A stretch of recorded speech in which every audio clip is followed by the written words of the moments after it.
Le nouvel ordre mondial, comme vous le savez, c'est la domination culturelle et civilisationnelle sur le monde. La décision de ce nouvel ordre mondial n'a jamais été prise en compte par la démocratie, par aucun vote. C'est une globalisation à vue unique qui refuse tout particularisme, toute différenciation, et impose son modèle de développement libéral libertaire.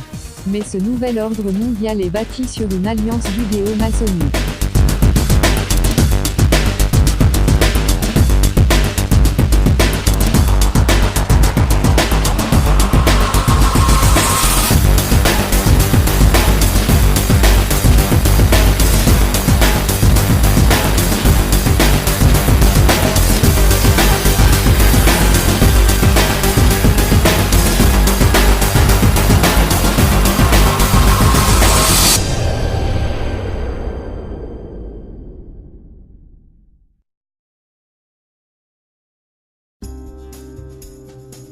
Pour commencer, voici le billet d'$1 américain, se présente depuis 1862, à gauche, la pyramide franc-maçonne. Mais plus bizarrement, on peut remarquer à droite une succession d'étoiles qui représentent l'étoile de David.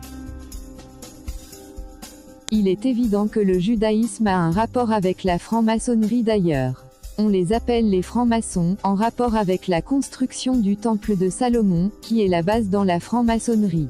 Ils sont aussi les maçons pour être les grands bâtisseurs de cathédrales, les ancêtres des francs-maçons les auraient construites, ils sont en fait les chevaliers du temple de Salomon, l'ordre des Templiers. Dans la franc-maçonnerie on retrouve la symbologie de ce temple.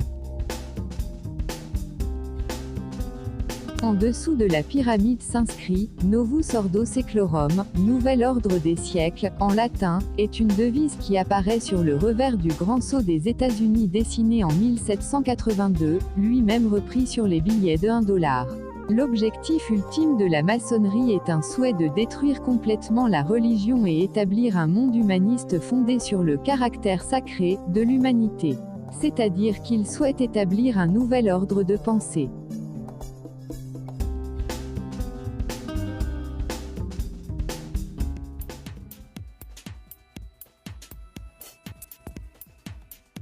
La franc-maçonnerie, qui généra toutes les révolutions, a toujours été dénoncée par les papes comme une entreprise travaillant à la destruction du catholicisme. Elle est responsable en 1789 de la Révolution française et ne plus avoir l'Église comme imposant du règne de la France, puis en 1905 ils instaureront la laïcité, c'est-à-dire ce qui primera ne sera pas la religion mais la devise nationale liberté, égalité, fraternité. Si la franc-maçonnerie a été un combattant aussi formidable, cela tient à une raison principale. Loin d'être une simple hérésie, elle est un ensemble complexe d'hérésies qui a réussi à rassembler les forces anticatholiques du monde entier pour les amener à lutter ensemble contre le Christ et son Église.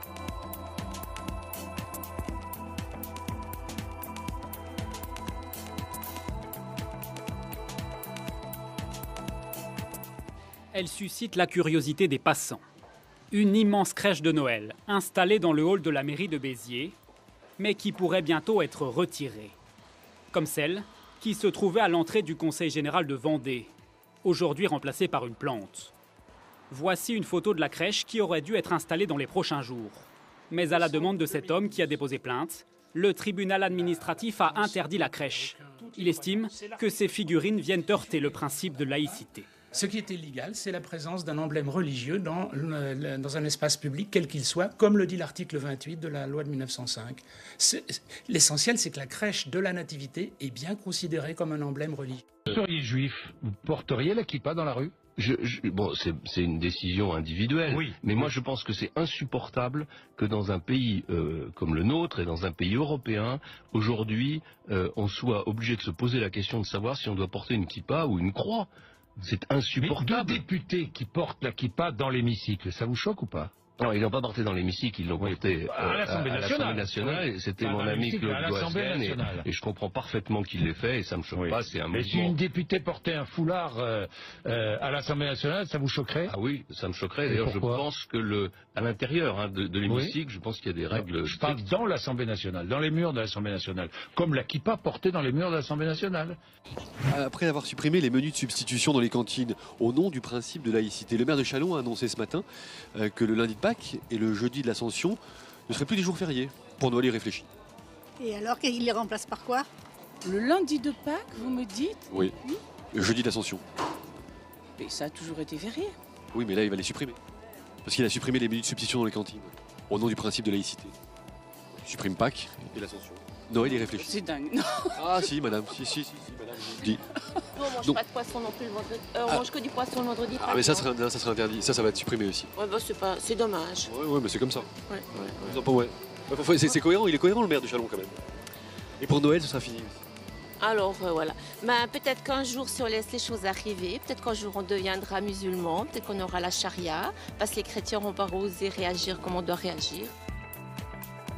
La religion aurait-elle également une influence insoupçonnée sur la vie politique? Suite aux loges maçonniques après avoir enlevé l'Église au niveau de l'État, c'est désormais au tour du CRIF, institution juive, de recevoir les politiciens, cette fois-ci dit le grand-messe incontournable des politiques. Étonnant lorsque l'on sait pertinemment que nos politiciens sont toujours si prompts à sortir la carte laïque avec vigueur quand il s'agit de condamner l'influence religieuse comme l'islam et même la religion chrétienne désormais mis en arrière-plan, alors que la majorité des Français sont chrétiens. Avec un peuple français qui est resté chrétien catholique, ils ont décidé d'aller de l'avant, une nouvelle étape.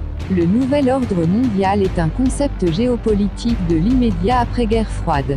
L'expression désigne alors l'alignement idéologique et politique des gouvernements et organismes mondiaux vers une certaine unipolarité. En ce qui concerne l'Europe, ce sera l'uniformité de la population appelée le métissage, aura pour but d'enlever toute valeur de l'européen de souche blanc et chrétien au fur et à mesure des générations futures.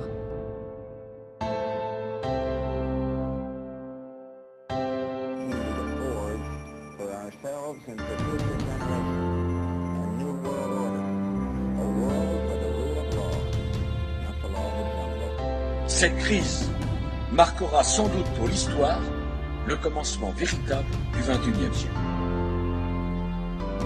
Le moment où tout le monde aura compris qu'il était temps de changer. Il faut que la gouvernance mondiale, c'est un mot un peu barbare la gouvernance, ça veut dire quoi? Ça veut dire la façon dont on organise le monde.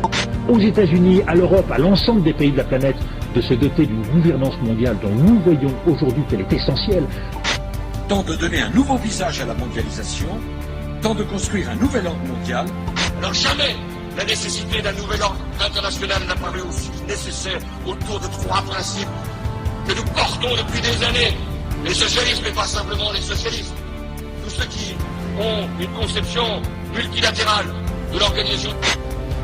Au nom de la France, j'appelle tous les États à se réunir pour fonder le nouvel ordre mondial du XXIe siècle.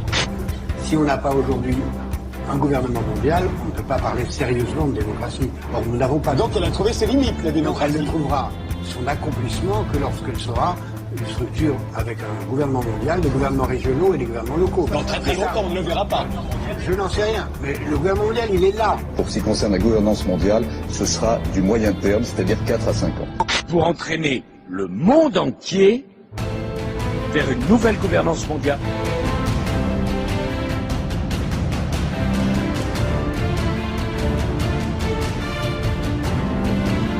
La franc-maçonnerie est le plus grand ennemi de l'Église. En fait, par ses tentacules orientés dans toutes les directions, elle est capable d'affecter tout le monde. Ses rangs comprennent des gouverneurs, des ministres, des hommes d'affaires, des personnalités de haut rang, si bien qu'elle peut diriger partout et toujours, le cinéma, le théâtre, la littérature, l'art en général, tous sont largement dirigés par la main invisible de la franc-maçonnerie. L'éradication de l'héritage chrétien n'avait qu'un sens pour ceux qui ne l'étaient pas, au départ de la création du complot franc-maçon il y a plus de 2 siècles. Bizarrement, les hommes politiques francs-maçons sont systématiquement sionistes, c'est-à-dire une idéologie politique fondée sur un sentiment national juif, prônant l'existence d'un centre territorial ou étatique peuplé par les Juifs en terre d'Israël. Sans le voir, on peut comprendre qui dirige la franc-maçonnerie.